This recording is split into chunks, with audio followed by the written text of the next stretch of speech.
California ଯାଇଥିଲି।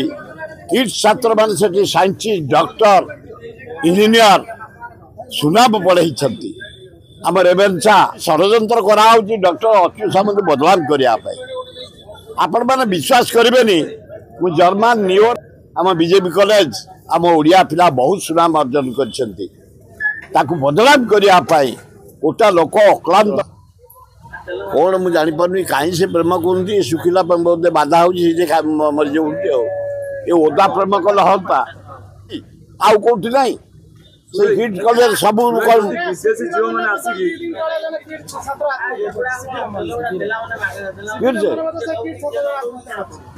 ଆଦିବାସୀ ହରିଜନ ପିଲା ପାଠ ପଢି ଗଲେଣି ଝିଅ।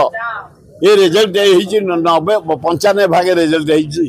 କେତେ ସୁନାମ ତାକୁ ବଦନାମ କରିବା ପାଇଁ ଏ ମାନେ ନେପାଳୀ ପିଲାମାନେ ପରିଶ୍ରମ କରି ଏଡ଼େ ବଡ଼ କିଡ୍ସ କରିছে। ହଜାର ହଜାର ଇଞ୍ଜିନିୟର, ହଜାର ହଜାର ଡକ୍ଟର, ହଜାର ସାଇଣ୍ଟିଷ୍ଟ, ହଜାର ହଜାର ମ୍ୟାନେଜମେଣ୍ଟ, ପ୍ରାୟ 10 ଲକ୍ଷରୁ ଉର୍ଦ୍ଧ୍ୱ।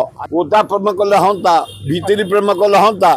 ଏ ଉପର ପ୍ରେମରେ ବିରକ୍ତି ଝିଅଗୁଡ଼ାକ ଆତ୍ମହତ୍ୟା କରୁଛନ୍ତି। ମୁଁ ଯାହା ଭାବୁଛି ଆଉ ସେମାନଙ୍କୁ ଷଡ଼ଯନ୍ତ୍ର କରି ବଦନାମ କରିବା ପାଇଁ ଡକ୍ଟର ଅଚ୍ୟୁତ ସାମନ୍ତ ପାଇଁ ଯେଉଁ ଷଡ଼ଯନ୍ତ୍ର ହେଇଛି, ଆମେ ଭୁବନେଶ୍ୱରବାସୀ ଓଡ଼ିଶାବାସୀ ତା ପଛରେ ଅଛୁ। ସହଯୋଗ ଆମ ବିଜେପି କଲେଜ ଆମ ଓଡ଼ିଆ ପିଲା ବହୁତ ସୁନାମ ଅର୍ଜନ କରିଛନ୍ତି। ତାକୁ ବଦନାମ କରିବା ପାଇଁ ଗୋଟା ଲୋକ ଅକ୍ଳାନ୍ତ। କି ଜାଣି ମୁଁ ଜାଣିପାରୁନି। ଏତେ ଝିଅ ତ ପଢୁଛନ୍ତି ଓଡ଼ିଆ କାହିଁ କାହାର ନାହିଁ। ଏତେ ପଞ୍ଜାବୀ, ବେଙ୍ଗଲୀ, ମାରୱାଡ଼ି, ଫରେନ୍ ଅନ୍ୟ ଦେଶରୁ ଆସି ପଢୁଛନ୍ତି ନାହିଁ। କେବଳ କେହି କିଡ୍ କଲେଜରେ ସେଇ ନେପାଳୀ କରିବୁ।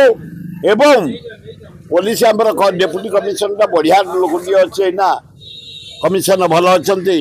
ତାଙ୍କୁ ମୁଁ ଡିମାଣ୍ଡ ଯାଇ ଏଇନା କରିବି, ଅନୁସନ୍ଧାନ କରି ବିହିତ କାର୍ଯ୍ୟାନୁଷ୍ଠାନ। ଆଦିବାସୀ ହରିଜନ ପିଲା ପାଠ ପଢି ଗଲେଣି ଝିଅ। ଏ ରେଜଲ୍ଟ ହେଇଛି 95% ରେଜଲ୍ଟ ହେଇଛି। କେତେ ସୁନାମ ତାକୁ ବଦନାମ କରିବା ପାଇଁ ଏ ମାନେ ନେପାଳୀ ପିଲାମାନେ କାଲିଫର୍ଣ୍ଣିଆ ଯାଇଥିଲି। କିଡ୍ସ ଛାତ୍ରମାନେ ସେଠି ସାଇଣ୍ଟିଷ୍ଟ ଡକ୍ଟର ଇଞ୍ଜିନିୟର ସୁନାମ ବଢ଼େଇଛନ୍ତି। ଆମ ରେଭେନ୍ସା ଆଉ କୋଉଠି ନାହିଁ।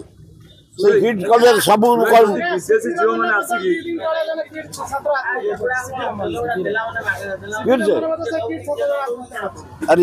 ଓଦା ପ୍ରେମ କଲେ ହନ୍ତା, ଭିତରି ପ୍ରେମ କଲେ ହନ୍ତା। ଏ ଉପର ପ୍ରେମରେ ବିରକ୍ତି ଝିଅଗୁଡ଼ାକ ଆତ୍ମହତ୍ୟା କରୁଛନ୍ତି। ମୁଁ ଯାହା ଭାବୁଛି ଆଉ ଏହିଭଳି ଭିଡ଼ିଓ ଦେଖିବା ପାଇଁ ଆମ ଚ୍ୟାନେଲକୁ ଲାଇକ୍, ସେୟାର, ସବସ୍କ୍ରାଇବ୍ କରନ୍ତୁ। Bureau report, Odia news.